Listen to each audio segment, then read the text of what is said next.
Christ. Esther de paysanne. Esther, ça veut dire étoile. Dire aussi Hadassa, une femme orpheline. Elle a été adoptée par Mardochée. Elle apprend comment être une femme vertueuse, comment être une femme différente, comment être une bonne femme et comment être obéissante auprès de Mardochée. Elle est obéissante, elle est aimable, stratégique, elle est vierge, belle de figure et de taille. Elle est préparée, elle est prête, elle est simple. Vashti est destituée. Esther se présente au concours de Miss. Elle intègre le collectif des femmes qui doivent concourir pour gagner le cœur du roi Ahasuérus. Mardochée et l'eunuque l'aident à gagner le concours. Elle devient la reine de Perse.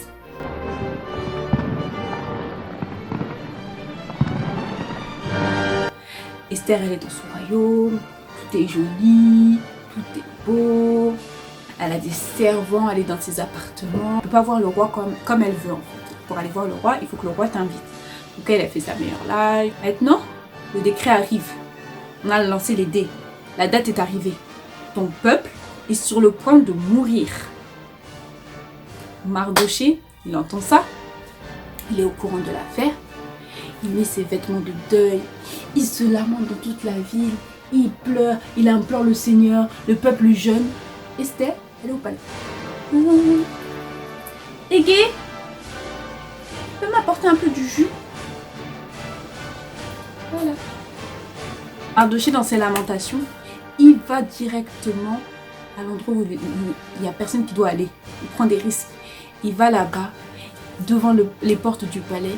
Il implore les gardes qui sont là-bas. Il envoie des messagers pour aller parler à Esther, pour dire que son peuple est en train de périr, qu'il y a des lois qui ont été faites contre son peuple, qu'elle doit intervenir, elle doit aller voir le roi pour annuler tout ça.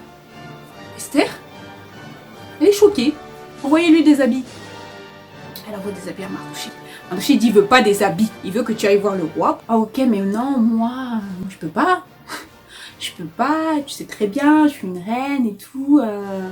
C'est très bien, je suis une reine, je peux pas faire ça. On peut pas aller voir le roi comme ça, comme on veut. Non, pas, tonton, on peut pas. Je peux pas, je suis une reine. T'as travaillé au palais, tonton. Tu sais qu'on ne va pas voir le roi. Mardochée lui dit une phrase. Il dit, mais tu crois que parce que t'es au palais, t'es pas juif? T'oublies ton identité? Ah oui, il faut savoir que Mardochée lui avait dit de cacher son identité quand elle allait là-bas. C'était le conseil qu'il lui avait donné pour gagner le concours. Donc dans le palais là, personne ne sait que Esther elle est juive. Et quand Mardochée lui dit de venir sauver son peuple, elle bavarde, elle bégaye. Donc Mardochée lui dit, n'oublie pas qui tu es. Il lui dit une phrase, franchement cette phrase, quand je la lis, elle me pique. Vraiment, je vais vous la lire. Il lui dit, écoutez ce que Mardochée lui dit. Ne t'imagine pas qu'étant dans le palais impérial, tu seras épargné de la différence de tous les autres juifs. Bien au contraire.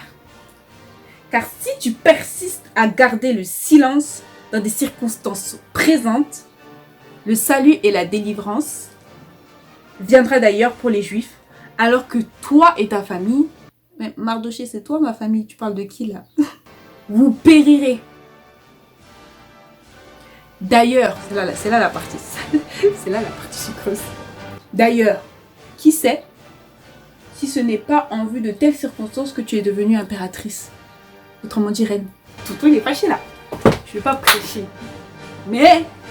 Bref. Et là ça fait tic dans sa tête. Ah ouais quand même. En fait je suis juif quand même. Comment on peut réfléchir quand même? Vous pouvez disperser s'il vous plaît? Il faut que je jeûne. Esther, elle reprend ses esprits. Elle reprend son courage. Elle reprend son esprit obéissante. Elle décide de faire un jeûne. Et elle dit à Mardochée, ok, je vais aller parler au roi, je vais jeûner, quitte à mourir pour mon peuple, c'est pas grave. Elle mène une équipe d'intercession avec ses servantes et tout, 3 jours et tout. Elle jeûne, elle prie. Le jeûne est fini. Elle met une grande stratégie en place. Ah bah ça, je te laisse aller regarder ta Bible, hein. Je vais pas tout t'expliquer. Dans le prochain épisode, on va voir étape par étape comment Dieu a orchestré les plans. La libération, la contre-attaque, tout ça, c'est la main de Dieu. Et on le voit dans le prochain épisode.